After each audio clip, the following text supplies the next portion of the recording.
Welcome to the Killer Innovation Show, the longest continuously produced podcast in history. Each week, Phil McKinney brings you the insights and strategies to amplify your creativity and innovation skills. Here's your host, Phil McKinney. I stepped out of the shower last March, and my chest split open. Not a metaphor. The surgical incision from my cardiac device swap from last November at Mayo just opened up. Blood and fluid was everywhere. It took me 3 bath towels to stop it. Now, my wife is a nurse, the exact person I needed, but she was halfway to Chicago dealing with their parents' estate. Both of them had just recently passed away. So my daughter had to drive me to the ER instead. That was the start of a 1-year surgical odyssey that no one could have predicted. By Thanksgiving this year, I've had 5 cardiac surgeries and 6 hospitalizations, all within 12 months. And somewhere between surgery number 3 and 4, everything I thought I knew about gratitude broke. 5 surgeries, 3 cardiac devices. My body kept rejecting the thing that was put into my body to potentially save my life if I got into a cardiac situation. Lying there 2 weeks ago before surgery number 5, waiting for the anesthesia to take effect, one question kept circling. What if this is that one time you don't make it? And that's when that comfortable list of what you're thankful for stops working.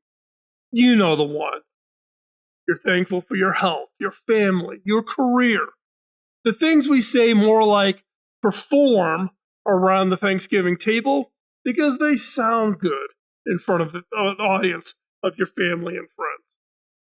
But when you're not sure you'll wake up from surgery, when your wife is dealing with the death of both of her parents while managing your medical challenges, and when the calendar is filled with hospital dates instead of holidays, you can no longer perform gratitude anymore.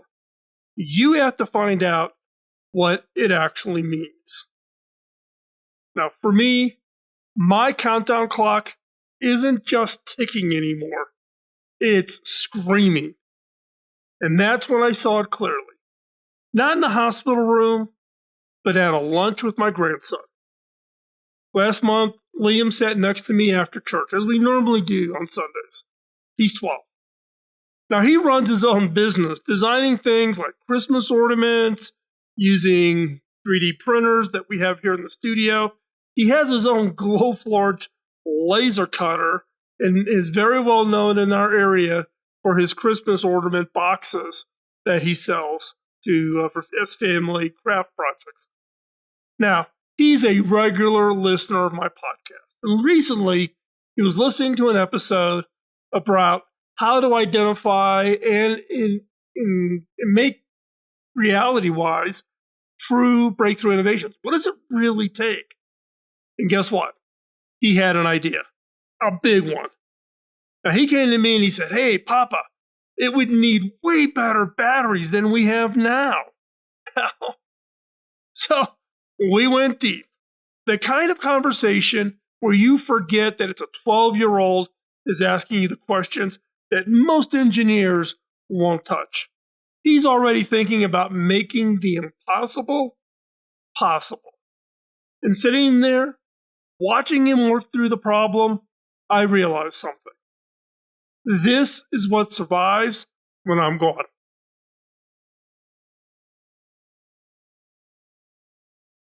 This is my legacy.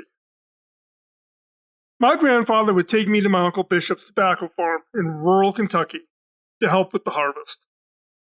When we do something wrong, cut a corner, rush through it, so we wanted to go play baseball or something, we'd hear that saying, "A job worth doing is worth doing right."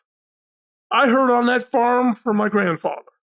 I heard it from my dad when I would cut corners on doing chores around the house, like cutting the grass. My kids heard it from me. Now, Liam hears it from me. That line has become the family mantra, passed down by grandfathers to the grandkids. Now, that's just one symbol of my investment in him and the other 4 grandkids that I have. And that line will keep moving forward long after I'm gone. My legacy is not the accolades I've received from my career. It's not about the fact that I was named CEO of the Year back when I was 23. It's not about winning Most Innovative 3 times in a row or my TED Talk, nor the profiles, the articles, and front page pictures of me. All of that will be forgotten soon after I'm gone. My legacy is the people I've invested in. But here's what hit me sitting there with Liam. Because it's not just him. And it's not just his sister and his cousins, the 5 grandkids. It's you. Every week for more than 20 years, I've been putting out this content. We've been putting out the podcast, the videos, the articles on the blog, now over on Substack. I don't do it for the downloads. I don't do it for the metrics. I don't even look at the metrics. But for this exact moment, where something I share has an impact on you, and then you turn around and invest it in others by paying it forward. Where you have a conversation with someone younger, maybe your child, or maybe your grandchild, who needs to hear it. Where you take what I've shared and you make it your own. That's what legacy actually is. It is the people we invest time in. It's the people we spend time with. The effort we put into helping them become who the future needs. My legacy is Liam, yes, and it's all of my grandkids. But it's also every person who's taken something from my articles, from the podcast, from the videos, and they shared it with others. That's my legacy. That means you are my legacy. That's the reason the clock is screaming. Doesn't make me stop because of whatever I'm experiencing health-wise. It actually makes me keep going. And I have so much to share. And because I know you're going to pay it forward by sharing it. And that's what survives. I turned 65 in September. Both of my parents died when they were 68. The math isn't encouraging. But now that we've deciphered what triggered these string of surgeries, I'm doing great. And I have a great prospect for the future. There's no pending issue for me. But the pressure, that clock ticking, actually is pushing me to do even more. To even put more content out, to write more articles, share everything, share my experiences with my grandkids and with you.